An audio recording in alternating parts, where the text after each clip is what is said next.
বলেন দুইটা মেয়ের যদি কেউ লালন পালন করে তাহলে আমি আর সেই পিতায় একসাথে জান্নাতে এইভাবে থাকব।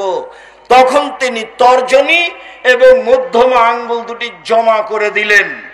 এইখানে আর একটা কথা আছে, তিনি বলেছেন মানালা কাফুলিল ইয়াতীম, কেউ যদি এতিমের লালন পালন করে সেই ব্যক্তি আর আমি জান্নাতে এইভাবে থাকব।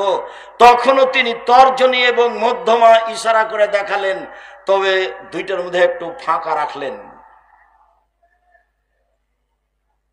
এতিমের লালন পালন করলে আমার সাথে থাকা যাবে, তবে একবারই সাথে নয়। এই যে হাদিস বুখারী মুসলিম, কেউ যদি দুইটা মেয়ের লালন পালন করে তাহলে সেই পিতা আর আমি একসাথে।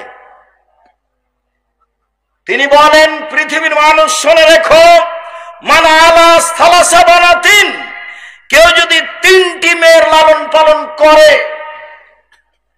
ফা আল্লামাহুন্না, লালন পালন মানে ফা আল্লামাহুন্না, তাকে বিদ্যা শিখিয়ে দেয়, ওয়াদ্দাবাহুন্না, তাকে শিষ্টাচার শিখিয়ে দেয়, ওয়াকাসাহুন্না, তাকে কাপড় পরিধানের ব্যবস্থা করে দেয়, তার ওয়া আকলাহুন্না, ওর খাওয়ার ব্যবস্থা করে দেয়, তাহলে কুল্লাহু সিতরান ইয়াউমাল কিয়ামা মিনান নারে, বিচারের মাঠে ওই মেয়ে তিনটি বাপকে জান্নাতে নিয়ে যাওয়ার জন্য জাহান্নাম থেকে অন্তরাল হয়ে যাবে।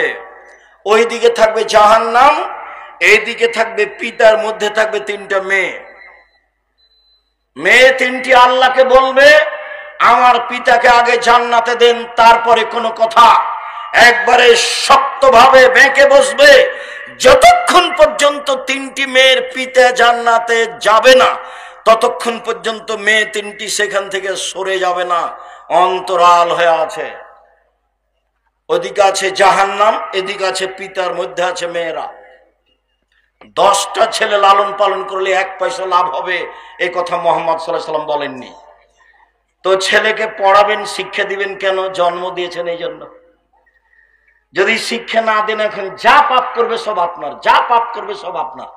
ছেলে বলছে যে আমার বয়স 30-35 বছর, তবু আমার বাপ বিবাহ দেয় না, তখন আমি নিরুপায় হয়ে জেনার সাথে থাকি। যত জেনা আছে সব পাপ আপনার।